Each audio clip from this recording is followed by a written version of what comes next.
Everyone knows the names of America's old money: the Vanderbilts, the Rockefellers, the Astors.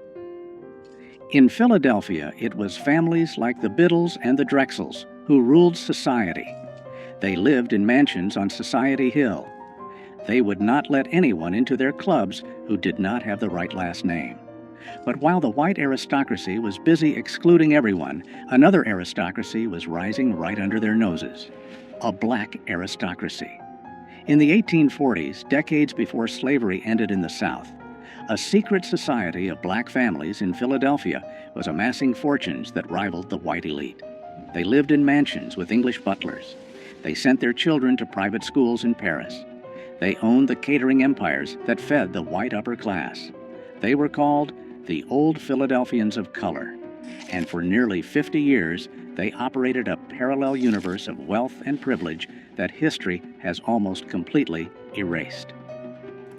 They had their own 400 list, their own debutante balls, their own rules.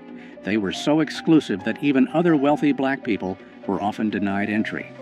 This is the story of James Forten, Robert Purvis, and the dynasties that proved black wealth was not just possible in the 19th century. It was powerful, and it was dangerous. If you enjoy stories about the hidden side of American wealth, consider subscribing. We explore the fortunes that textbooks tried to forget. Let's begin with a sailmaker who became a king. It is 1798. Philadelphia is the capital of the United States. And a 32-year-old black man named James Forten is about to do something impossible. He is buying the sail loft where he used to work as an apprentice. Forten was not born enslaved. He was born free in Philadelphia. But freedom did not mean equality. Most black men in the city worked as day laborers or servants. Forten was different. He invented a device to handle heavy sails on ships, and it revolutionized the industry. Within 10 years, Forten was not just a business owner. He was one of the wealthiest men in Philadelphia, black or white. He employed 40 men, both black and white. His fortune was estimated at $100,000. In today's money, that is millions. But Forten did not just hoard cash. He built a dynasty. He bought a 3-story mansion on Lombard Street. He filled it with mahogany furniture and fine art. He hired private tutors for his daughters because he refused to send them to segregated schools. The Forten home became the center of a world that was not supposed to exist. A world where black people discussed philosophy, played classical music, and planned the abolition of slavery over 7-course dinners. European diplomats visited him. White abolitionists sought his funding. He was the patriarch of Philadelphia's black elite. But to understand how deep this society went, we have to look beyond just one man. We have to look at the industry they conquered. By 1830, a class system had solidified in black Philadelphia that mirrored the white aristocracy. They called themselves the representative colored citizens. At the top were families with old money, wealth generated before 1820. The leaders were a new kind of king, the caterer kings. This sounds like a service job today, but in the 19th century, black caterers were the moguls of the food industry. They were the celebrity chefs and event planners of their era. Men like Robert Bogle and Peter Augustin did not just serve food, they controlled the social calendar of white Philadelphia. If the Biddles or the Whartons wanted to throw a ball, they had to hire Bogle. He owned the china, the silver, and the linens. He controlled the staff. Peter Augustin came from Haiti and brought French culinary techniques that dazzled American society. He invested his profits into real estate, buying buildings in the heart of the city. These families created a monopoly. They did not just work for white wealth, they leveraged it. They took the money from white society parties and funneled it back into black institutions.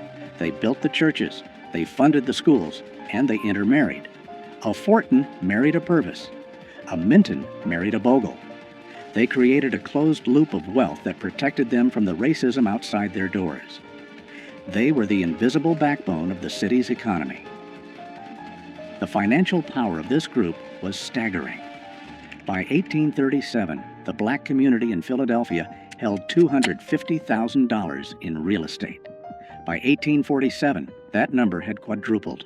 They organized their own census because the U.S. government refused to accurately count their wealth. They wanted proof.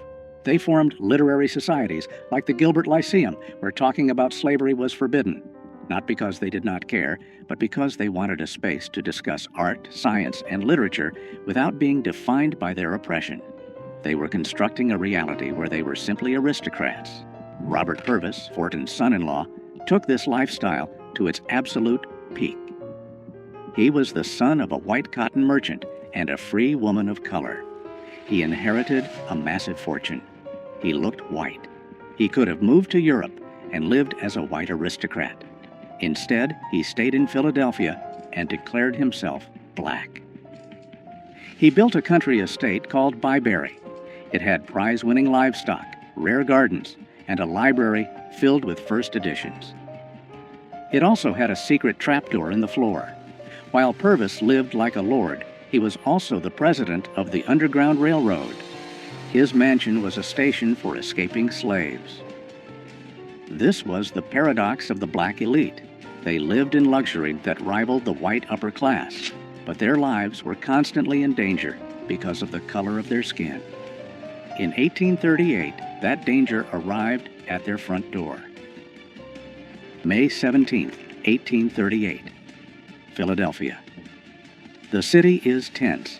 Abolitionists have just built Pennsylvania Hall, a grand building dedicated to free speech and ending slavery. James Fortin helped fund it. The black elite saw it as their symbol of progress, but the white working class saw it as a threat. A mob of thousands gathered outside.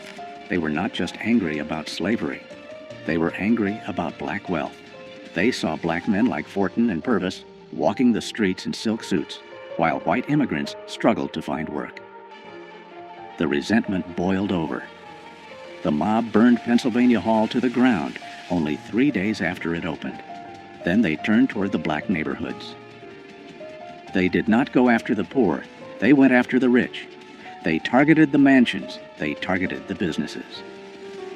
Robert Purvis sat in his estate at Byberry, watching the glow of the fires in the distance, armed with a shotgun, waiting for the mob to come for his family. They did not reach him that night, but the message was sent. Your money does not protect you. Your education does not protect you. To us, you are just targets. The riots of the 1830s and the 1840s changed the black elite. They did not lose their money, but they went underground. They became secretive. They stopped flashing their wealth in public. They retreated into private societies. This is when the secret society truly formed. They created exclusive clubs like the Banneker Institute and the Pythian Directory. These were not open to just anyone. You had to be nominated. You had to have money. You had to have good breeding. And yes, color played a role. The Old Philadelphians of color developed a reputation for being color-struck. They favored lighter-skinned members. They looked down on the formerly enslaved who were arriving from the South. They called them contrabands. It was a defense mechanism. They believed that if they maintained perfect manners, perfect dress, and perfect conduct, white society would eventually have to accept them. They were wrong, but they held on to this belief with a religious fervor. They refused to listen to jazz or blues. They listened to Bach and Beethoven. They did not eat soul food. They ate French cuisine. They were protecting a legacy that they felt was the only thing keeping them safe from the mob. There is another dark chapter to this story, the phenomenon of passing. Because many of these families were mixed race and light-skinned, they faced a tempting choice. They could leave Philadelphia. They could move to a new city where no one knew them. And they could become white. Historians estimate that thousands of wealthy black people from this era simply vanished from the records. They did not die. They crossed the color line. They married into white families. Their children grew up never knowing they had black ancestry. The Purvis family saw this tear them apart. Some nieces and nephews moved away and cut all ties. The wealth they had built as black entrepreneurs became white wealth in the next generation. This terrified the ones who stayed. They saw their community shrinking. Every time a son or daughter moved away to pass, the dynasty weakened. It was a slow, silent erasure. The families who remained, like the Mintons and the Warwicks, doubled down on their identity. They became even more insular. They clung to their history because they were the only ones left to remember it. By the 1900s, the world was changing again. The Old Philadelphians were facing a new threat, not white mobs, but a new kind of black wealth. The Great Migration brought thousands of black Southerners to Philadelphia. Some of them built fortunes in banking, insurance, and beauty products. There was Madam C.J. Walker and the bankers of Durham. This was new money. It was loud. It was proud. It did not care about French tutors or debutante balls. The Old Philadelphians turned their noses up at it. They refused to let these new millionaires into their social circles, and that was their fatal mistake. By closing their doors, the Old Philadelphians slowly strangled their own influence. They had the pedigree, but the new generation had the momentum. Slowly, the mansions on Lombard Street were sold. The catering empires were replaced by corporate hotels. The families drifted apart. Some moved to Europe. Some passed into white society, choosing to pass and leaving their history behind. Today, if you walk through Society Hill or the older parts of Philadelphia, you will not see statues of James Forten or Robert Purvis. Their mansions are mostly gone or converted into other things. The dynasty did not crash because of a scandal. It faded because it was designed to be secret. They built walls so high to keep the world out that eventually the world forgot they were there. But for 50 years, they proved something that terrified 19th century America. They proved that black excellence was not an anomaly. It was a civilization that thrived in the shadow of the Liberty Bell, building a definition of freedom that the Founding Fathers never intended. The Old Philadelphians are gone, but the foundation they built, the networks, the institutions, the very idea of black aristocracy survives in every black dynasty that followed. They were the first, and they paid the price of being first by being erased.